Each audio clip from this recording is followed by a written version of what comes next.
Comments in just a moment. It says here that we are live. I don't know. Let's see. Comments. We should be able to see them. Can you see the comments where you are? I see no comments yet. Okay. Oh, live comments. Let me see. Live comments. I put it on live comments. Oh, hello. Yes. There you are. So there we are. So you should be able to see them as they come in. It says that we've got 2 viewers. That could be you and me. Who knows how this works? Now there's a 3rd there.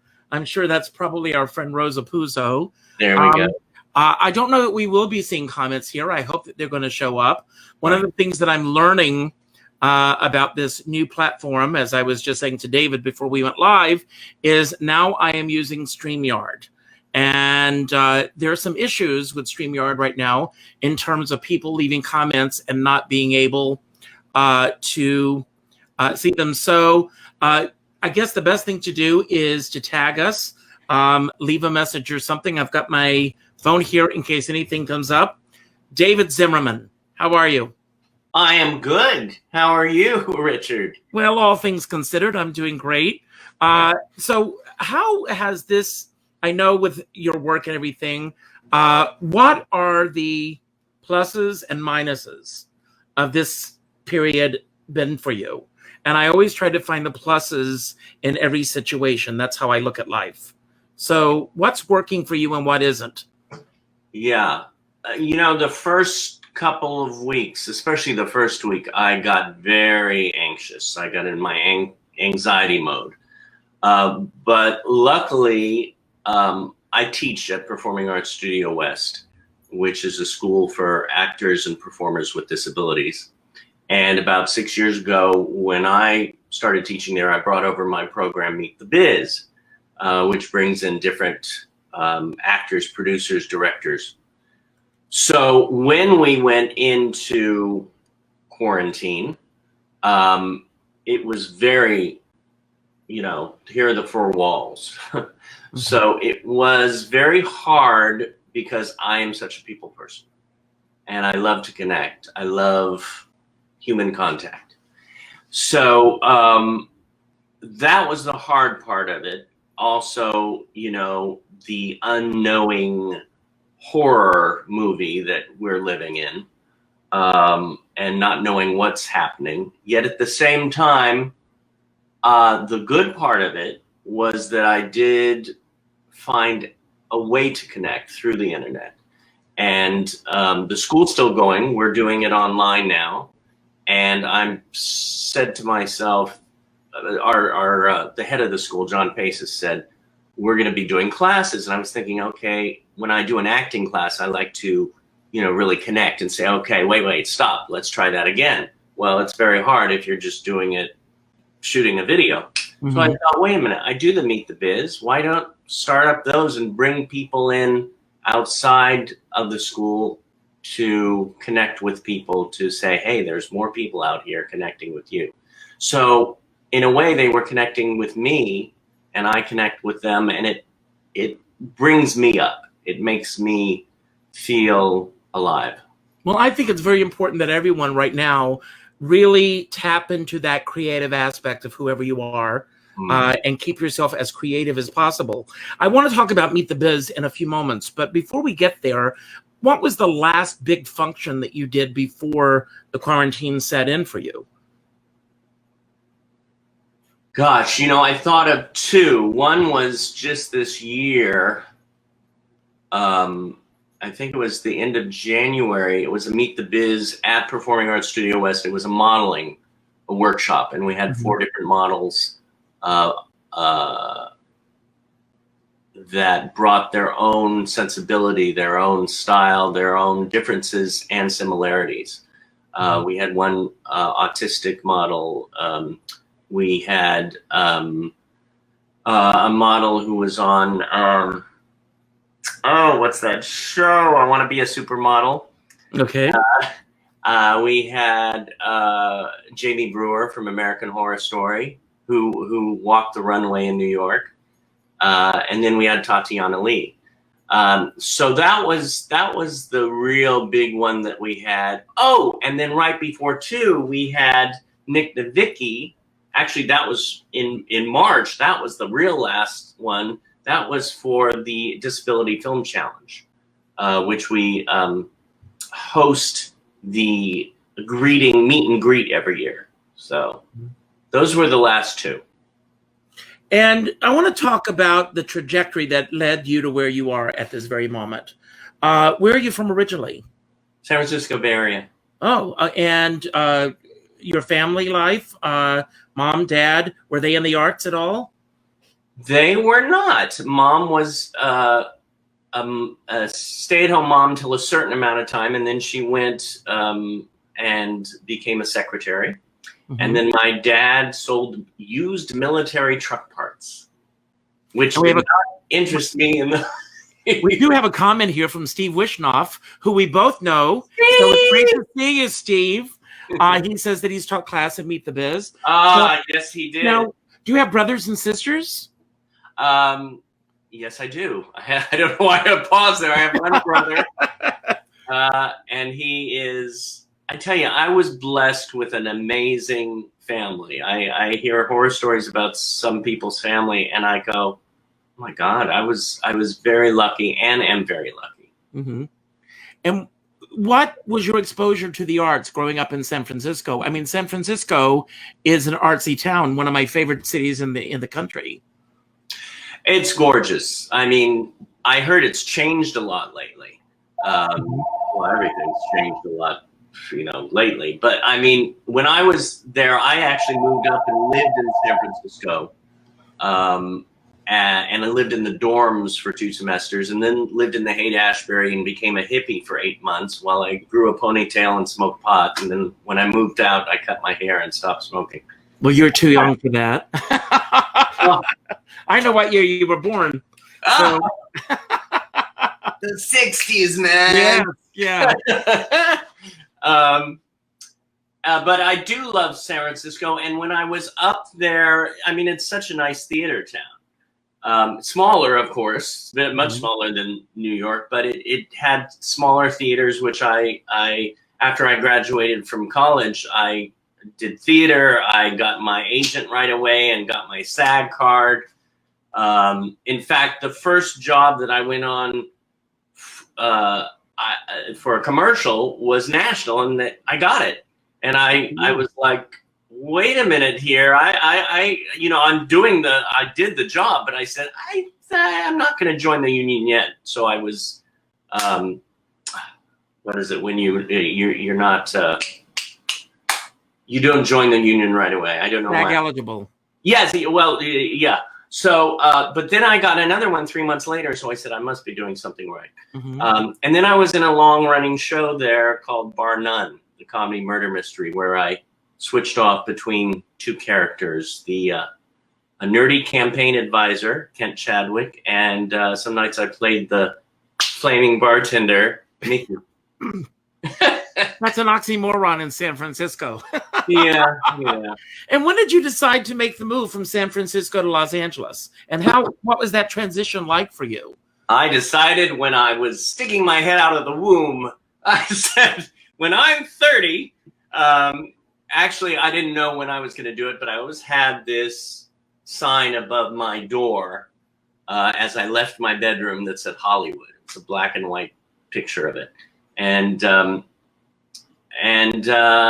finally, I moved around 30. I wanted to be with my dad because he was home, and I wanted to just be with the family a little bit longer.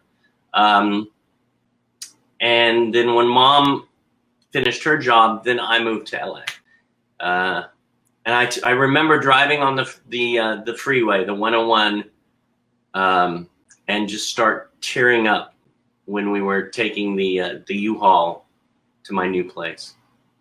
Now, was that an easy transition for you, or was it difficult? It was. It wasn't completely easy. It had, it took me at least a year to feel comfortable. I remember about a year after I had been in LA, I was at this party and there were like 12 people at this long table, and I was sitting there very quiet. And I was sitting across from this girl, and all of a sudden we were talking, and she said, "So how do you like LA?" I said, I do. It's just I'm not good at schmoozing. Mm-hmm. And she said, "You don't have to schmooze. You just be yourself." And something about that clicked. And I was like, oh. And then it started easing up. And then I got into an acting class with Corey Allen, and whoa, just my mind opened. So. And how does one go from being on that side of the business to being a top casting director? Oh gosh, well, this is an interesting story. Just like I got my SAG card, like that, which, you know, some people are like, how do I get these? It just like fell into my hands in a way. Casting did too. It was sort of a sad feeling because I had just finished acting in a film, and shortly after that, my dad passed. And I was there toward the end, and I was emotionally burnt out. And I said, I'm an actor, but I can't act now. So the emotions are just not there. So my friend who edited this film that I was in asked me, "Hey, I need help with casting. Would you like to help with casting on my new feature?" I said, "Sure," because I'm a people person.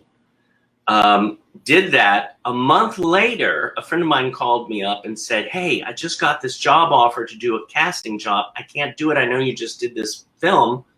Would you like to do it?" I said, "Okay." So I got to this job. I found out it was a pilot for Showtime. I was like, okay, sort of like the SAG card again. You were born under a lucky star, David. I guess I just, I haven't done the big, well, I guess so. Focus on the lucky star. Yes. And after that pilot, they said, "Hey, we have another pilot." And then I worked for, then they called me up for Penn and Teller's Bullshit for Showtime. Mm-hmm. Now I'm going to ask a question. It's going to sound like a silly question, and I'm putting you on the spot. But what makes a great casting director? What makes you a great casting director? Oh, okay, I like that better because who knows? Everybody's different. What makes me? Oh God, it's hard for me to say. That's one of my issues. I don't see what I do. I just enjoy what I do. But the first thing that hit me is when you asked that question was when I see somebody who comes in and nails it, I start tearing up. Mm-hmm. It's like when you see an amazing show on Broadway, or you see an incredible actress or an actor in a film, you just start tearing up. But it's just when they touch my heart, pow, that's it. And I say, we've got to call that person back. And also I'm open to bringing all actors in and not afraid to say, hey, because casting director is like, smorgasbord, what would you like, to the director and producer.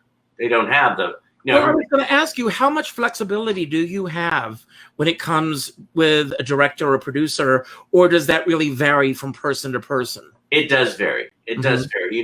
If some people go, yeah, and you know what, you were right on that. I let's call that person back, or yes, let's cast that one. Ultimately, I was with one job, and the director, the producer, and myself liked this one guy. I mean, he had it, but we narrowed it down to two people. Mm-hmm. So we sent it off to the suits, the two tapes, and there were 5 suits, and 4 of them loved the lead actor, but one didn't, because it reminded them of their ex. So we had to go with the other person, even though 10 people out of 11 or whatever it was. How often does that have, as an actor myself, I've often wondered about this. I'd always, a wonderful book, which I'm sure you've read, Michael Shurtleff's book on auditioning, and which was my Bible before I came to New York. And one of the things that stood out for me was that comment that he made in the book, where is if you remind them of an ex-wife or husband, forget it. So how much of that really goes into play with this? Hopefully it's not the current wife or husband. Good. Or who knows. Or some variation thereof. Yeah. So the question was, does that happen a lot? Mm-hmm. Probably. I mean, I've experienced it that one time. That particular experience didn't happen before. Yeah. But I'm sure it happens a lot. Yeah. Now, obviously, you didn't set out to be a casting director, but at what point in your career did you realize this is my calling? Well, I have to say that I realized at that moment in time it was my calling, because I did that my own. I loved connecting with people. I love what I missed about the casting profession is seeing people and having them in front of me and really seeing them work. I personally don't like looking online and seeing people send in, I want that connection. I remember Corey Allen, who was my teacher, who was in Rebel Without a Cause and who cast and directed Star Trek: The Next Generation. He loved to call in people and he would just sit and chat with them. And that's how his audition would go. And then he'd go to the next step. My calling at that time was casting. And at the same time, I was still teaching my classes and I was still acting here and there. And then I started learning producing and this and that. So at that time, it was my calling. Right now, my calling is teaching. I love seeing people grow and change. And it's sort of like when you see somebody at a casting session and you start tearing up. That's the same thing when somebody like clicks with their scene that they're doing in acting class and you go, yeah. And how long have you been in the casting profession? I guess 2003. And I do it on and off. I really did it a lot from, I guess, 2003 to maybe for about 8 to 10 years. And now I do it on and off when there's possibly something that I go, oh, yeah, I'd like to do that. Lately, too, I like to do like big projects with someone else. Like the film that I did, Big Gay Love. I called up Stanzi Stokes, who cast the original Terminator and Bill and Ted's Excellent Adventure. And I said, would you like to cast with me? Would you like to co-cast? And she said, sure. And I had so much fun. It's so nice to be able to work with somebody and, create and say, hey, what do you think? What do you think? No. Yeah. So it's nice. And in the meantime, beside casting myself, I also did assistant casting for Carolyn Berry, who is no longer with us, who was just, I went through all these old boxes and came across these cassette tapes. And I taped some of my message machines. So I was hearing my dad. There's Carolyn Berry on it. We're like, Now, Stephen Wishnoff said that you were called him in for that movie, but he didn't get it. LOL. He put the LOL, not me. Stephen, like I say, no, Stephen's amazing. I know he is. Amazing actor. And in talking to Meet the Biz, he was one of the first people who came in as a guest teacher for Meet the Biz. The first person was Corey Allen, who I thought, you know what, in 2008, why not? I was teaching actors mostly, quote, and I say this to, lay it out so people can see it, with disabilities. I worked with the Media Access Office, which was connected with the state of California. Yeah, but let's stop there for a moment. How did that come about that you started working with people with disabilities? And God bless you for the work that you do. Thank you. And it's so interesting. I hear the God bless, and it's like I am the one who is blessed because I found my extended family that way. Because after my dad died, and then my other, that whole side of the family, his 4 sisters passed away. I was like, my family's leaving me. What? I'm not going to have a family. And I turned around, so to say, and opened the door, and there's Jerry Jewell, and there. I love.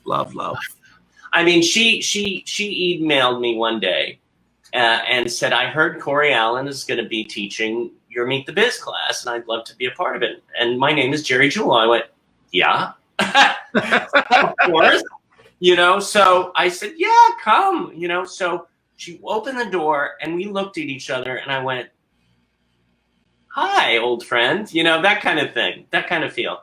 So it's people like Jerry, it's people like Angela Rockwood, it's people who I met through the community who have become my extended family. And I don't know if that was your question or not. I was just following where. No, you're fine. Absolutely. Yeah. So, yeah. That was it. But yeah, Stephen has taught several classes, and he's amazing.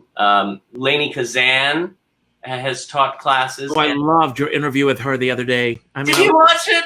Of course I watched it. That story, which I knew. Yeah. I interviewed Lainey several years ago. Yeah. So I know the story about her and Funny Girl. And we're not going to tell the story because we want everyone to go and watch your interview with her because it's hysterical. But I can only imagine as a young woman what that experience was like when she got to the theater and Barbara Streisand was there. Right.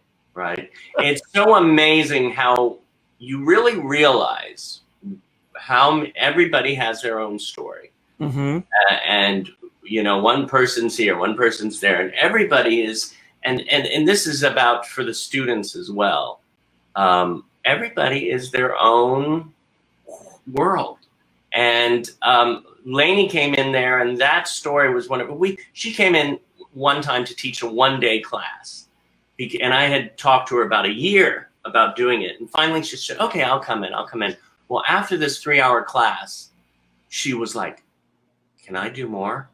Can I come back?" And she did. She came back for like 4-week classes here, and then at least 3 4-week classes over the years, and single night classes.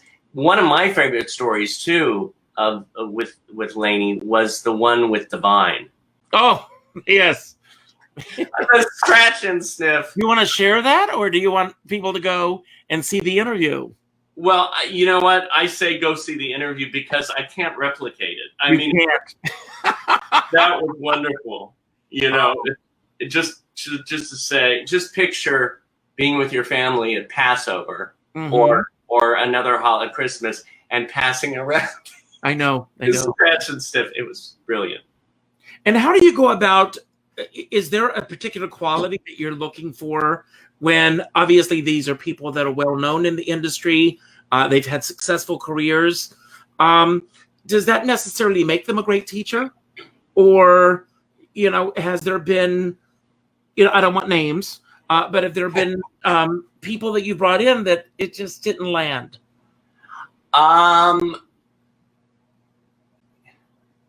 Yes and no. Whatever that means. Yes, in the sense that I find something wonderful with every guest that we have come in.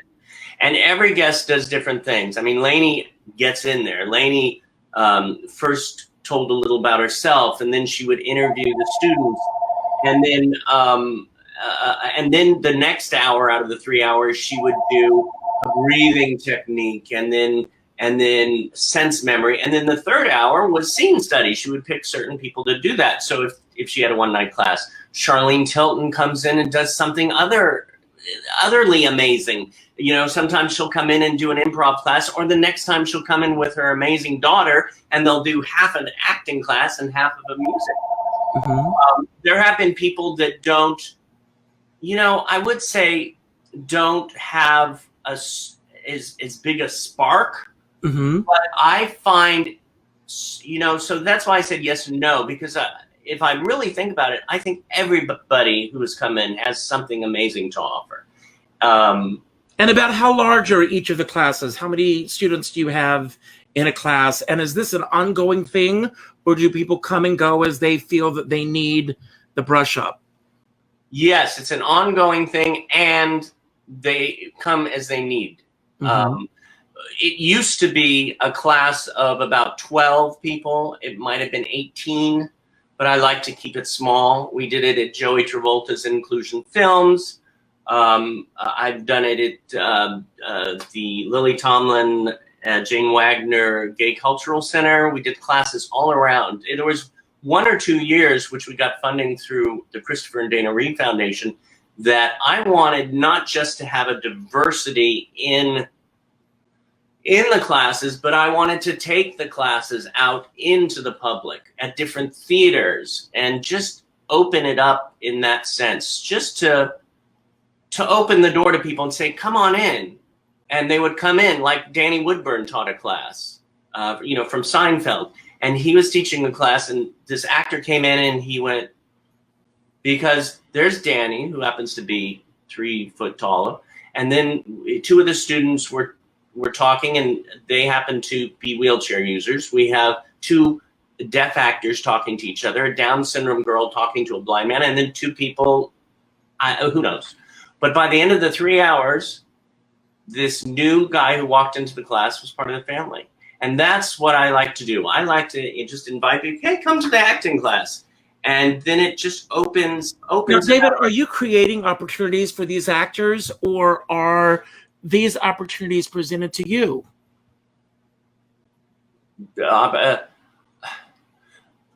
I just have this portal, so to say, that is for people to come together and to learn from one another and to breathe with one another. That word I like, because I got hooked on it with Corey Allen in the film that I'm hopefully going to finish before I'm 105. But I see, it's like when people who are in the classes start like popping and doing stuff, I get so excited. Mm-hmm. It's like, look what they're doing. And it's like my favorite people now, my favorite actors to watch on TV are my extended family. Mm-hmm. Like Jamie Brewer took a few Meet the Biz classes here and there. I mean, she took with Born to Act players and this, that, and the other. She didn't just focus there, but she took a few, and I knew her for years. And then all of a sudden, boom, American Horror Story. And it's like, I love it. It's like, I tell you, when she's not on the season, I love American Horror Story, but I crave it when she's on it, because I think she's an exceptional actor. And of course, she got several roles on a couple years ago on Broadway. I mean, roles. No, she got awards on Broadway for her off-Broadway show. Now, were you doing anything online prior to COVID-19, or has this forced you in that direction in terms of the work you're doing now? Yes, it's forced me to do it. People have been saying, can you do some live and have views of your acting class? And I just never did it. I filmed it. I filmed a lot of them. I mean, I want to put together a mix. We have, oh my God, we have a list of people that, like Bruce Valanche came in years ago, and we filmed a little part of that. I would love to put clips of, of Stephen Wishnoff, of Jerry Jewell when she taught a class, Kathy Buckley, so many people coming in, but I never did a live one. But so this did force me, and I'm so glad it did, because I'm so excited. Now, Jerry and I were about to do a internet show because we have that friendship and that connection. Mm-hmm. And she's reading from her book every afternoon, which I'm loving. I am so glad she's doing it. It's so fun to watch her on her bed. I know, on her bed. With her cat. And just somebody, like, I was going to say farts outside. And she's like, what was that? You know? But she's so human. She's so loving. And who she is. I mean, she shows her colors. I mean, she is the most authentic person I think I know. She helps me breathe. Mm-hmm. She has helped me. I mean, 6 years ago, I call a heart healing. And she was one of the people who got me through it just by being in my life, as well as the focus of knowing that I have this extended family and I started this project. It's like, well, no, I don't have time to go anywhere else. I've got a film to do. I've got people to see and people to love on this plane. So, yeah. So you've taken Meet the Biz and you've taken it to YouTube. People can go to Meet the Biz with David Zimmerman, and they can become a subscriber. But you're also, I was watching today, and you're going to do a weekly just checking in with everybody, where it's just you talking to your followers. Is that something that's going to be a live experience, or is that something with you just speaking out loud with your thoughts and feelings? Well, one of the things that John Paces from Performing Arts said is to for the classes, and again, I have such a connection with the Meet the Biz that I thought it would be nice from the other classes they have.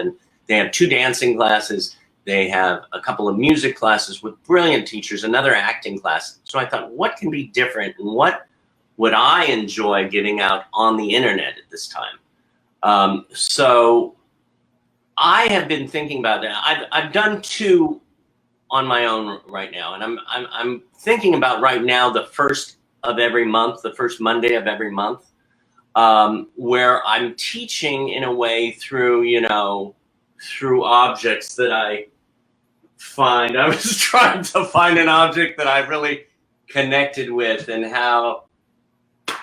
Oh, there has to be something. Okay, somebody.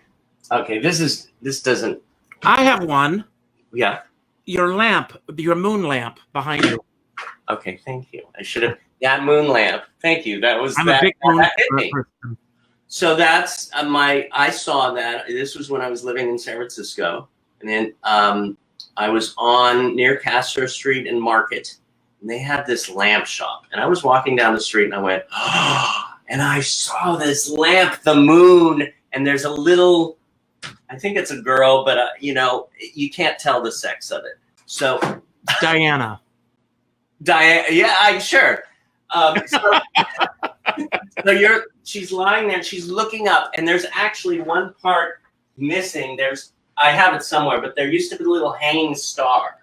So they're looking right up at the star underneath the moon, and I love blue. Blue's, as you can tell, blue's my favorite color. So I saw it, and I happened to visit my family, and my birthday was coming up, and my dad was alive at that time, and he went up. We had a day in the city, and I said, "Look at that lamp." He said, "Happy birthday." So, yeah, so it's right there. And then what I do with the classes, since I'm not I am connecting with people, but not a taped class, but as connecting with it, if I connect to it, people can see it, and those sense memories come up. And I think that's going to be one of my exercises next month for the classes at Performing Arts, is bring something that really you connect with. If you had to leave the house, let's say you could only take one item, and what does it mean, and what's the story behind it?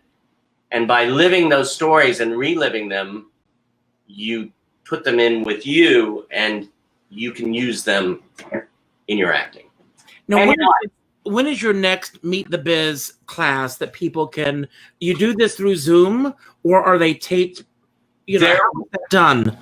Well, right now they're taped through Zoom, and what I do is once I'm finished, I type up I come up with the name of the class after doing it, because whatever has been said, I form it into the title of the class that's something to learn from. And then I send it to our wonderful music composer / teacher / editor, Alexander Tobar. And he will take all the classes, upload them and put them up. Now, I usually film them a week in advance. So I send them 5, and then they put them up the next week. Tomorrow is Bruce Valanche. So, which is... Well, he is a master class. Would you please say hello for me? I will. I just think the world of him. He is... he's the sweetest guy. He's the sweetest guy. I just love him. Yeah. So for our listeners and viewers, how can they take part in your class now online? They could, right now, we had a GoFundMe for the last couple of years, because for a while we were getting grants through Christopher and Dana Reed Foundation, through, oh gosh, I'm blanking and it's going to come to me, but we had so many grants from so many wonderful different organizations. And my brain went to, you ever do that? It's like, okay. Oh, quite often. Oh my God. We did a GoFundMe, and at first I didn't want to do it. It's very hard for me to do that because a lot of people are doing it, and I know why, and I understand, and I think it's great. But I finally said, okay, do it. And I was so glad that I did, because it opened up the knowledge that it's out there to people. Even if they just read it, they go, oh, so it's sort of like putting the seed out there. And we actually, after 3 years, we finally broke even in January with what we needed through January. So right now, since now everything's happening in the year of COVID, we're doing it online, but we still need money for certain things, like closed captioning. Now, some people say, well, YouTube has closed captioning. Well, no, they don't. It doesn't say it correctly, and I want it to be correct for the hard of hearing and deaf community. So I want to make it accessible to everybody. That being said, your question about where you can go and is it available for everybody? Yes. Right now, Meet the Biz online, you go to PASW TV on YouTube, and you subscribe and you start watching whatever you like.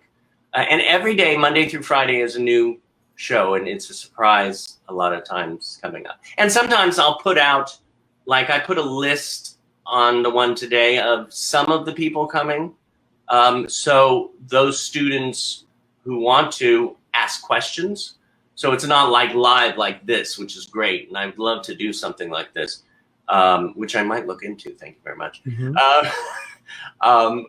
But right now I'm putting out the questions beforehand, and think of questions you want to ask to this person or that person. Like tomorrow I'm interviewing. Tomorrow Bruce is showing, but I'm interviewing Joey Travolta. So that's great. And speaking of which, anyone who's listening, if they have a question or a comment for you, we'll take those questions and comments now. I also, one of the things that I started doing with my interviews is I want to give back to the charity of choice of the person I'm interviewing. And when I reached out to David, he mentioned Project Angel Food, and I made a donation. So all of you who are watching today, any amount is helpful. So tell us a little bit about Project Angel Food and why this is your charity of choice. Well, there's so many charities out there, because I know that when you asked me, I was going, oh my God, because everybody, there's so many people who in need right now. But I was listening to something online right after I had talked to you the other day, and it was presented by Project Angel Food. And I went, okay, at this moment, the charity of my choice, because I'm so in the moment with my acting, with my life. I've learned how to be that way. Sometimes that's an important lesson right now. Oh, seriously. Oh my God. I was talking to this wonderful woman today, Hayes Hawk Rosen, who that's what the whole workshop was about. this moment, being right here, not worrying about this, not worrying about when we're going to go back or this or that. Where are we right now? So at this moment, I thought of all the wonderful work that the charity does, Project Angel Food. I had given to them in the past through donations. I know that Stephen works with them too. And they're just an amazing group of people that really, a great organization that just gives to so many people and through so many different ways. So that just, it popped into my head. I said, that's where I want to go right now. So how are you feeling your days right now?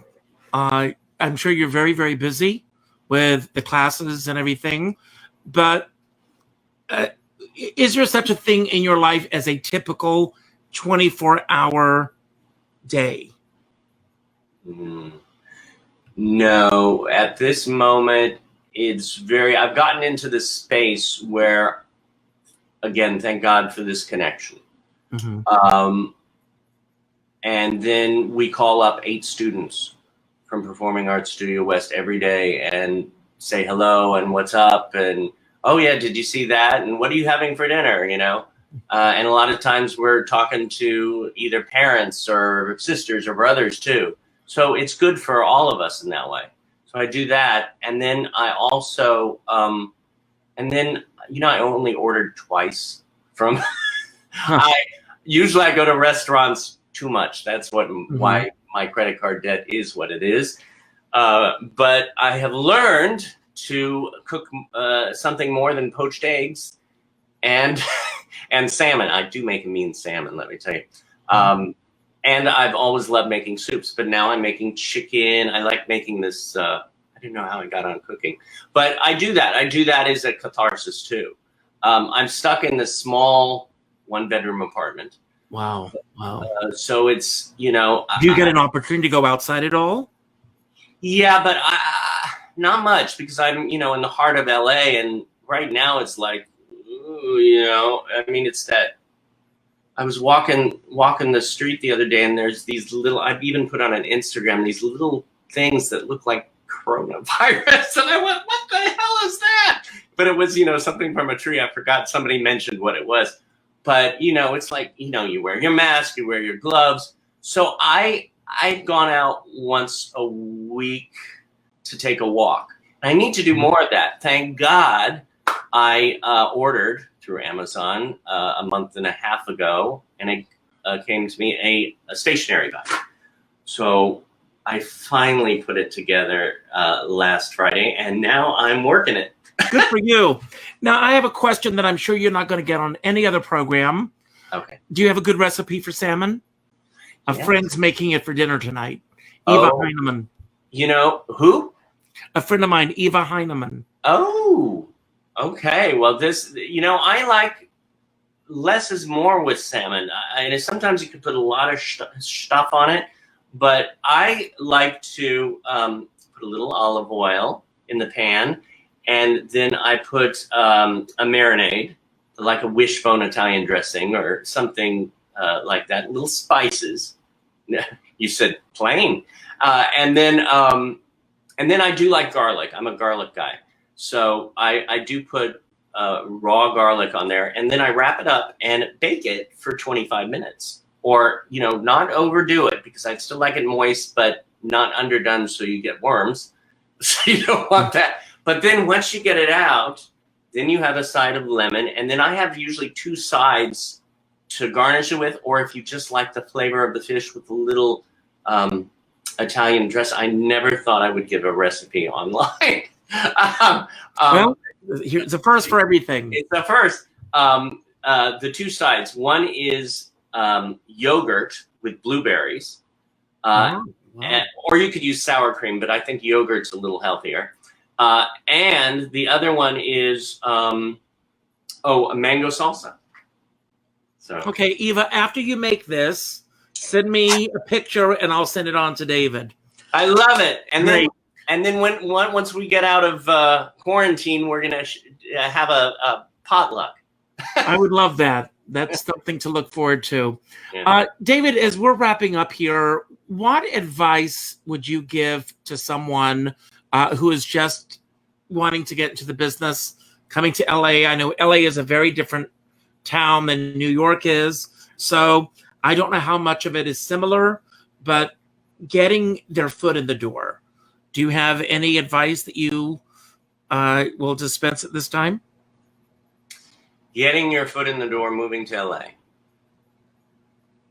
Well, I know what I did. The first main thing that I said to myself when I moved to LA 156 years ago was, David, remain true to yourself.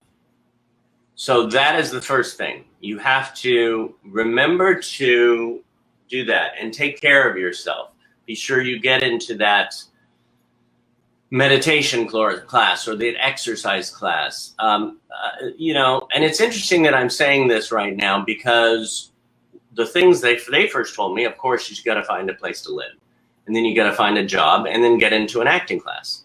Beside those three things, you got to take care of you because, you know, this town can eat you up. Mm-hmm. Or you can find a wonderful extended family and go through life and go, wow, I'm so lucky. That sounds like a good note to end on with you. I want to thank you so much for this afternoon. Rosa Puzo introduced us, and I thank her for that. Oh, thank you, Rose. Wonderful, and you're wonderful, and I think you know that. Well, I hope you know that. Thank you. You know, I don't think that I'm wonderful. I'm just being me, and I enjoy. But David, when I look at you, I see someone who I feel, and this is very important, both for New York, LA, or anywhere in between, is living and being your authentic self. And I think that you absolutely live as your authentic self. You know, when I was growing up, my grandmother, may she rest in peace, always said to me, what other people think of you is none of your business. And so when I get up every morning, I go, okay, Richard, I don't always succeed, but put my blinders on and stay in my lane. Right. And that's gorgeous. And especially now, I find that so many people are stepping into other people's lanes. Right. You know, whether it be political or this issue of staying home or not staying home and doing the right thing or not doing the right thing. We all need to stay in our own lanes right now. Right. We've got to. And, you know, and again, with what, you know, if you're bored, turn on the Meet the Biz because there are so many. Rosalind Kind was on the other day. She's so wonderful interview. Oh, thank you. You know, I wanted to come as from a friend to a friend and just get to, you know, just go with the flow and the spirituality that she is. I mean, she has the biggest heart. So, well, thank you again for your time. Have a wonderful evening. Don't get bored. Enjoy the salmon. And well, thank you. You too. And thank you for having me. Thank you. Have a good day. Bye. Bye. Wow. David Zimmerman. What a wonderful, wonderful person he is. I want to thank you all for joining me this afternoon. There are a couple of thank yous and a couple of announcements I want to make. First of all, I want to thank Casting New Lives and Nightlife Exchange, who both sponsor what I'm doing. If you enjoyed today's program, please, if you can, make a contribution to Project Angel Food in celebration of David Zimmerman and the work that he does. Also, if you've enjoyed the program and you haven't done so already, please go to my website, which is richardskipper.com, and sign my guest book with your thoughts about today. That helps to put me in other markets. I want to tell you about a few things that I have coming up. On the 7th at 7 p.m., Eastern Standard Time. We will be celebrating the full moon of May. It's a positive, I do a workshop called Positive Full Mooning. Not what you think. It's celebrating the moon. And I always try to find a positive person to include with this. And I'm very excited because on, I think it's Thursday night, is the 7th, my guest is going to be David Friedman. And he's written a wonderful book called It's All Inside. And I hope that you'll join me. The best way to find this, I know that Eva said that she had a hard time finding me today. The reason that we are not streaming through my homepage on Facebook is that this new platform, StreamYard, is not allowing comments right now. So it's something that they're working on. And as soon as we get there, it'll be a lot easier for people to be able to find this. So that's why we're here today. Next Monday night, husband and wife, Jordan Baker and Kevin Kilner, look them up if you don't know who they are. They've done so much theater and television and movies that it would take me a week just to go over their credits. And we're going to be talking about how the coronavirus, COVID-19, has affected both of them. And being in a two-artist household, what's that like? The pluses and minuses of being married to someone in this business. I've always said that I don't know how Danny does it. When he dies, he's going to get to heaven, and St. Peter is going to say, here's your Purple Heart, because he's dealt with so much with me. And it's difficult living with someone in this business. So that's happening on Monday night. I hope you'll join me. Also go to my YouTube page, Richard Skipper Celebrates, and check in to my hashtag Stay Home campaign. So many people that you know, people that you may not know, have already done their interviews. So again, thank you all. As I end every show, I always ask everyone to go out and do something nice for somebody else without expecting anything in return. Don't do that. Don't go out. Hashtag stay home. But what I am going to recommend that each and every one of you do, and David, I don't know if you're still able to listen or anything, but I want you to go to the 4th person in your friends list on Facebook. And I want you to reach out to them right now. And I want you to say, hello, how are you? I'm just checking in on you. And I want you all to report back to me with what your experience is with that person. Again, thank you so much. It means so much to me that David Zimmerman spent this afternoon with me. Rosa Puzo, thank you for this. Thank you all for joining me right here. Have a wonderful evening. Have a great tomorrow, and have a great week. And remember, we're all in this together. Love you all. Goodbye.